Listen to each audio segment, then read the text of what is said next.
Hello everyone, welcome back to my channel, or shall I say welcome myself back to my channel. I took a very lovely extended vacation and now I'm feeling a bit generous, and basically we have until the duck roasting in my oven is done to do this little reading. So without further ado, I am going to be reading runes, and I'm also going to be reading tarot cards. So let's get into it. We're gonna pull runes first, and we're gonna keep it generic as always. What do your angels want you to know today?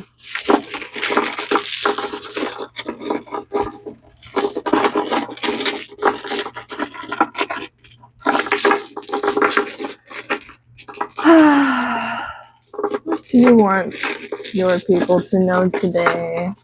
What messages do your angels have for you? Kind of feels like a lot of runes, but all right. We got 4 runes. The first rune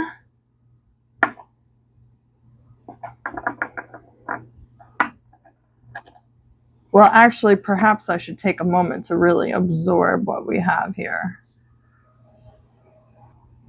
All right, so the message is coming through pretty clearly.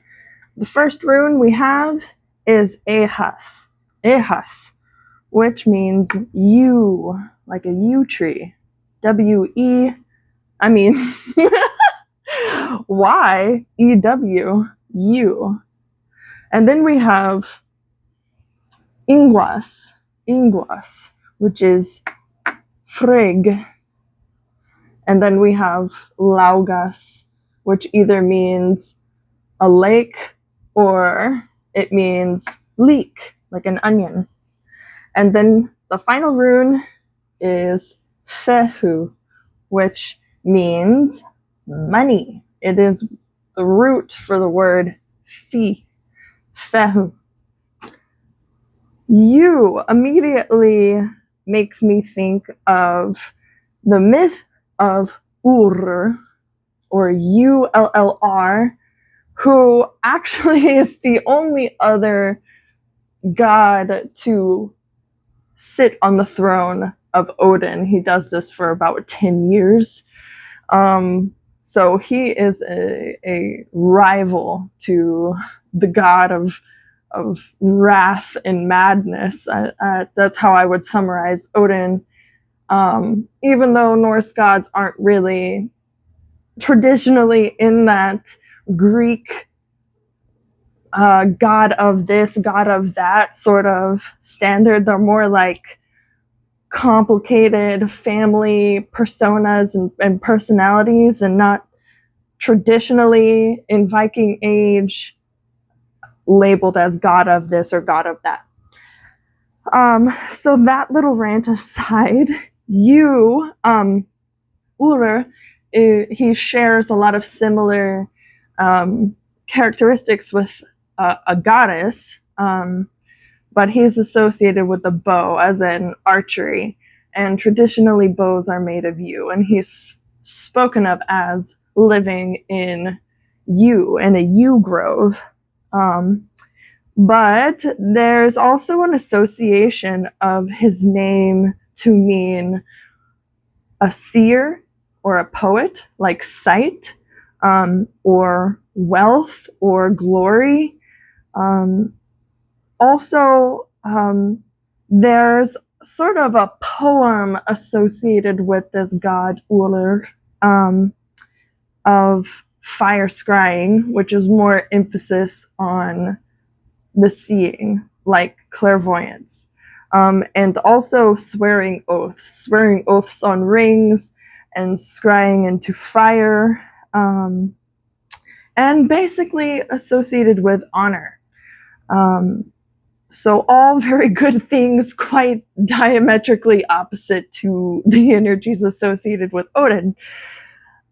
So the next rune you had, which was Inguas, like I said, is Frigg's rune, And it's very likely that Frigg is just Freya.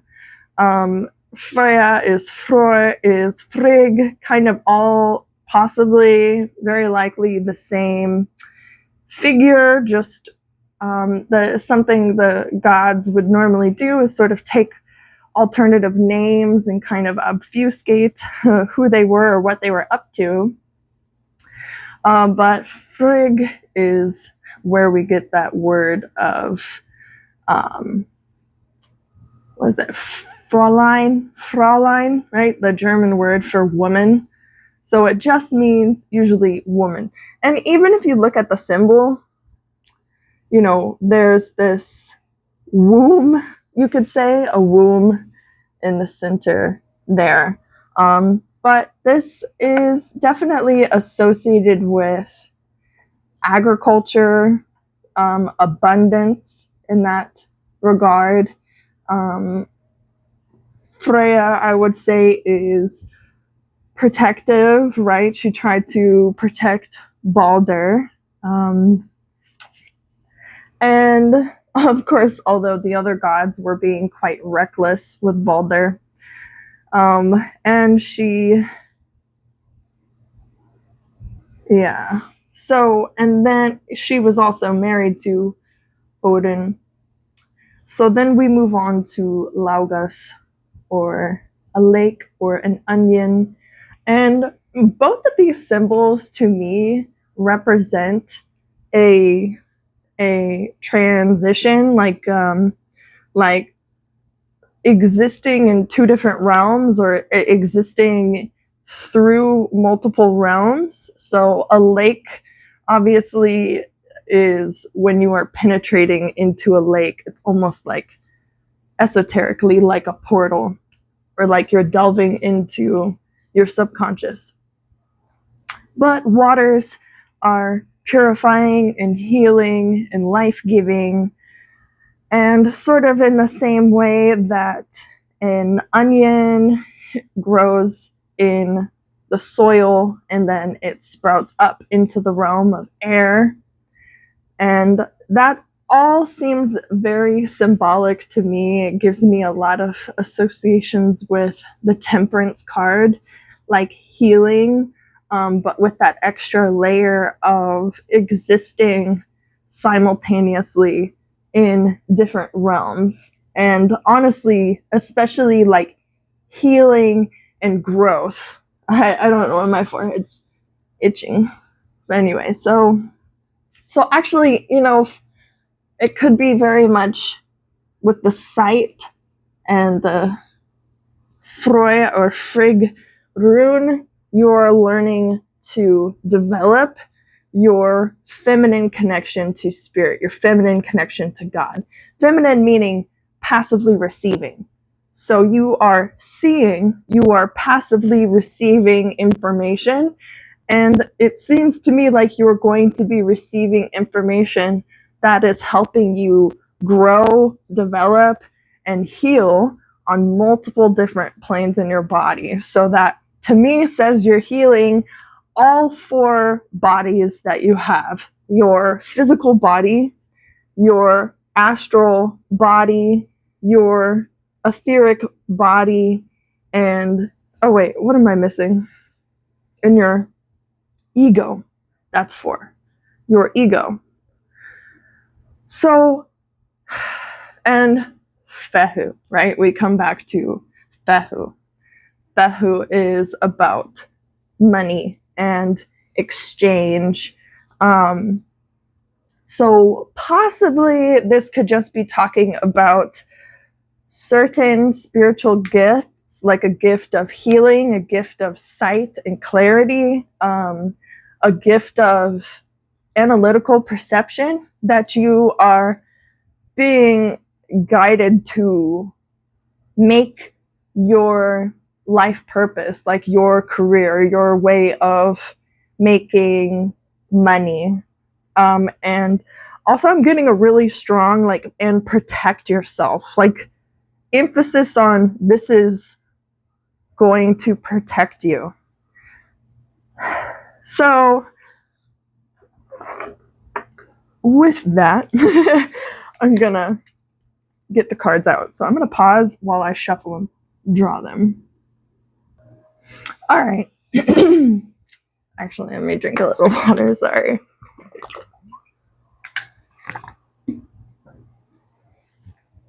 All right. So the first cards, I pulled 4 because we had 4 runes. Although I might pull more cards. We'll just see. We have the Knight of Swords reversed. We have the Starseed card reversed, or the Demiurge, and then we have the Moon card upright, and then we have the 6 of Pentacles reversed, which is pretty interesting the way that the Fehu rune lines up perfectly with that 6 of Pentacles reversed. So right away, I just already know this message of protection is going to be kind of the focus of what these cards are going to be talking about. So I'm going to read sort of collaborating or combining the rune message with the tarot card underneath. To me, this card has always been this. Well, I'm going to flip it upright just so you can see the image. And this is like a graphite pencil sketch or black ink sketch. But there are a whole bunch of little prairie dogs who are all gathered around to listen to Brother Cobra here, and spend them a story of possibly why they should allow him in their space. I mean, this particular one looks quite concerned. I don't know if you can get a very good look, but especially with this coming out reversed, this is a very bad person to trust. This is a bad leader. This is a corrupted leader. This is a leader with very obviously ulterior motives. And that's what I see the Ehas rune talking about. That you, the Ur story, the bow, the archery, honor, and swearing oaths and keeping to those oaths. This person, I feel like you are being motivated by witnessing horrible leaders. I mean, people who should not be teaching people, and yet they have a lot of loyal constituents, or, you know, they have people who are willing to put them on a pedestal and, you know, are very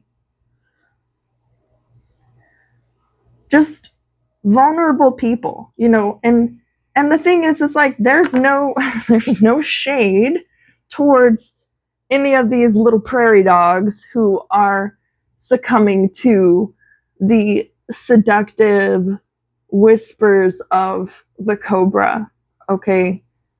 However, like I'm hearing like snake charmer in my head. So perhaps there's some kind of gift that you have in subduing or charming these very predatory leaders. Like, you have a way of exposing these leaders, and that could be specifically what your gift of sight is focused on, is about seeing corrupted leaders and being the leader by walking away from these groups. So furthermore, seeing this inverted demiurge card underneath the Frigg rune is all about false high priestesses or false priestesses, false seers, false psychics. And that's not to say that these people are just completely lying to you. Of course, there is that whole section of people, but honestly, what I have been, the message that I've always been the most excited and motivated and passionate about sharing with people is how confusingly so that these people can say certain information that's true, but they will give you that information in the most chaotic, toxic, and destructive way. They will put you in the absolute wrong mindset to have, or they just consult you and give you the worst advice, even if they have pulled cards and they've accurately described whatever your situation was, and it can trick you into thinking, oh, they really are psychic. Oh, but they knew about XYZ. It does not mean that they are plugged into a holy and higher force, right? And once you delve into esoterica, you begin to understand just how many disembodied spirits are deeply, deeply envious of humans, like beyond hateful and envious, and also addicted and completely obsessed with humans that these spirits are. And so a lot of these psychics out here get extremely addicted to connecting with esoterica and these, supernatural type experiences, this sensation of power and connection, that there isn't really anything motivating them to question what, or the source, or there's a huge, the spiritual community is extremely guilty of just blindly enabling any amount of any experience, and there is no urge to be protective, which is like literally what I was feeling with Frigg. Is protective. She did everything she could to make sure her son wouldn't die, and then of course, like, her dumb husband and his kids and whatever are like, hey, let's use Balder like a dartboard, and obviously we know how that story goes. So there is this absolute need for, and I mean, guys, this is a collective message. This is like 100% resonating for me as well. That you were exposed to garbage humans, let's just say complete garbage humans, who, maybe on the surface they might seem like they have certain accolades. Maybe they lied about accolades or whatever. They definitely pretend, put on a show. They put on their robes and obfuscate the truth. They would never be caught dead being authentic ever. And they would actively warn you against being authentic. They would actively feed you conflicting dichotomies because they're not authentic in any way. And they just subconsciously look down on people who are authentic as weak and vulnerable, and that's why they want to like take advantage of. So then we move on to Logos, the growth or the healing, the lake, and we have the moon upright. So it could just be,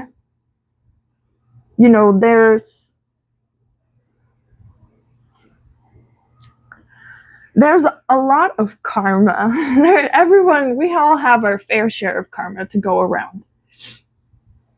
Everyone has wounds that they are trying to heal in this life, and wounds that are passed down in our blood through our ancestors, through this supposed junk DNA. It is inherited memory and DNA, as scientists are slowly starting to understand and realize and question. So for me, there was a blockage that you needed to heal, which was about projecting. And so that's what the moon is. It's this shadow reflector, as the card denotes. It is reflecting back to us what we do not want to see. And the moon is associated with water signs like Cancer and Pisces and Scorpio, and how these signs can very much be like utterly delusional. I would say Cancer, Pisces, the water signs basically are the most guilty of hyper enabling and hyper fantasy, just like disconnected. And even in this card, there's like not a bit of water to be seen. It's just completely, it's clouds.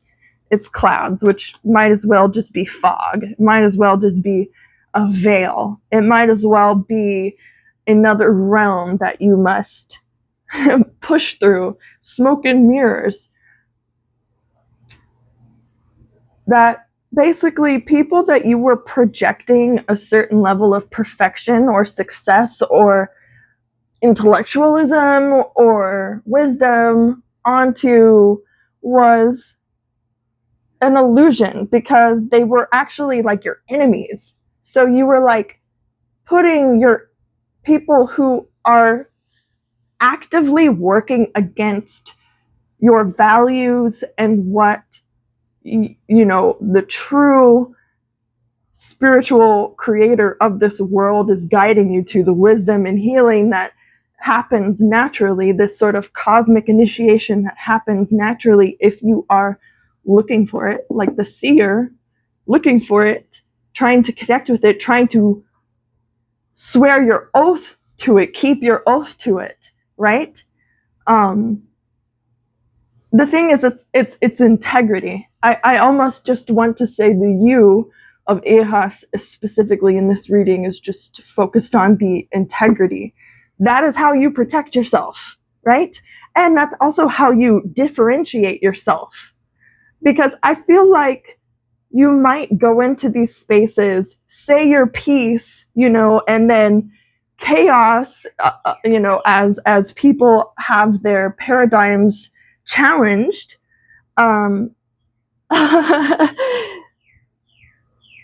you might just slink off into the shadows and be like, peace out, I'm done here. And you might be missing an opportunity to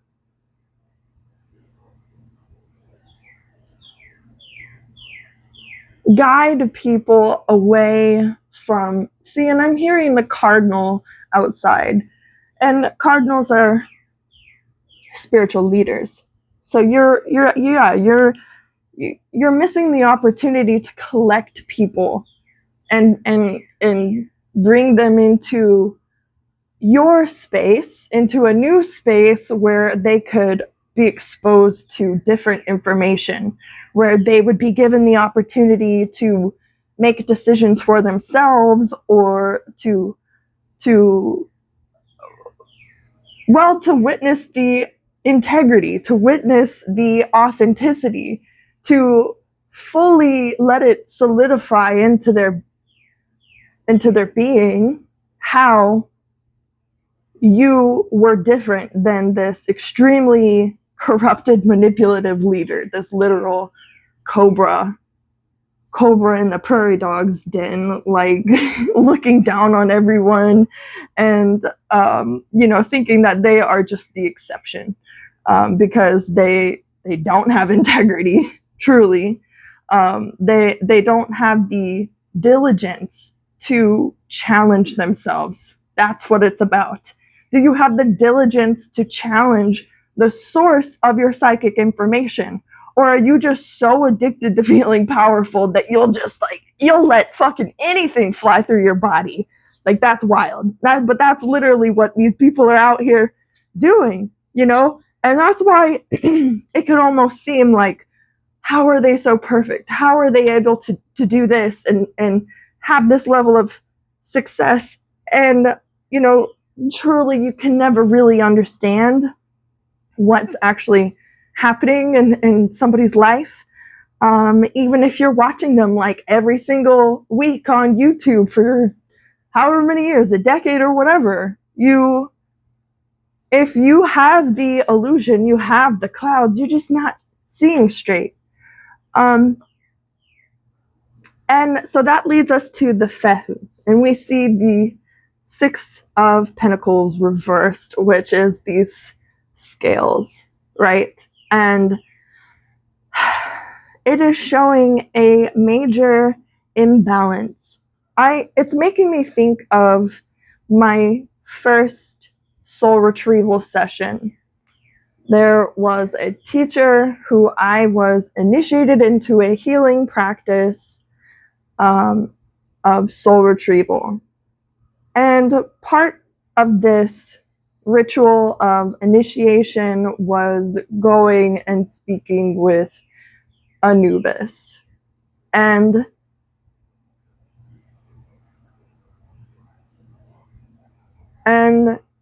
essentially, if you are worthy, if it is in alignment, he hands you a certain amount of coins, which equates to a certain amount of real life money in the physical world, of how much you should be charging to remain in balance. And I feel like you are not charging enough. Maybe you're not charging at all, or maybe you're not working at all. Maybe you're like me, where you just said, you know what, I don't need to. Like, I literally don't have to work if I don't want to, so I'm just going to take advantage of that while I can before I lose the opportunity forever to be able to do this. And maybe it was really good for a while. Maybe you've had a lot of, like, for me personally, I had a lot of well, actually, I don't want to go into specific details because I know that there's so many crazy witches that I've pissed off. And I don't want to give y'all specifics. Although I will say, like, whoever has been casting like a lot of black magic, it's like really petty shit.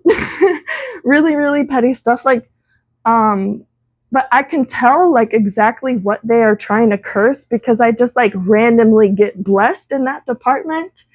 So I was just hoping like the next person who's gonna try and hex me, if y'all would like do something aside from looks, because like I don't know if I want to keep getting like hotter and hotter and hotter. Y'all just keep throwing this like ugly glow down hexing my way, and then I just literally cannot go outside without strangers coming up to me and complimenting me. So if y'all could just like cool it, or maybe like hex a different part of my life so I can get blessings over there, that'd be perfect.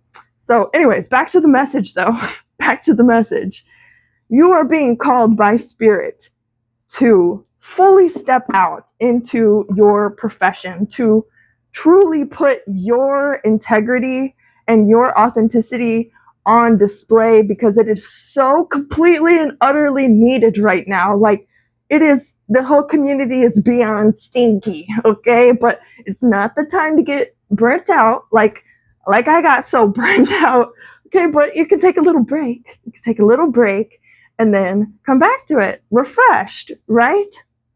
So let's see, anything else. Like, you're always the other thing I'm seeing this, like, you're always going to have people who are projecting onto you and jealous of you and envious of you. But as long as you are staying focused and you stay in your realm, it shouldn't really affect you that much. Honestly, I think you might be hyping it up in your head about how bad it's actually going to be. Whereas I think once you're like in the thick of it, you're probably not even really gonna, it might even be a source of, humor for you. Like I was saying, people will just start hexing you, and then you just start getting all of these blessings in your life that you don't even have to do any magic for. They're doing it all for you. So yeah, we got the Three of Pentacles reversed. If you are not working, if you're not putting your work out there, like, you're never going to draw in the people that you want. You're never going to be able to connect with your real peers, you know, the other people who are authentic and have integrity and are willing to challenge the spirits, challenge the source of their psychic connection, who are going to challenge themselves, you know, to calm themselves, like, and to, well, there's so many different layers of this, like learning to embrace every aspect of yourself instead of suppressing it so you don't have any blind spots. Like, that's how you be a good psychic. That's how you have clear sight, is to root out as many blind spots or sources of resistance or trigger within yourself. So even if you are in a reading and maybe something is triggering for you and you feel like maybe you can't give a message that isn't biased, you can call that out, you know, and it just makes your readings more useful, more accurate in the long run. So guys, this has been your messages. I hope that this was of a use for you, and yeah, I'll probably post more at some point. And I guess if I really take this collective reading for myself as well, then just means it's time to come out of my brief vacation, retirement, whatever, and put the nose to the grindstone, because clearly we need this. We deserve this. We deserve to have integrity in those who are guiding and helping, not social media induced parasocial perfectionism projection that we're putting on these people. I hate to be the bearer of bad news, but we are all human and we are all peers. We are all on the same level, okay? It doesn't matter. The age doesn't matter, whether you're 20 or 87, it really doesn't matter, you know, and it's pretty safe to argue that the older you are and the less you've changed, the more incorrect and stagnant and full of death and poison that you actually are. So with that lovely note, I will leave you guys and I'll see you next time. Bye-bye.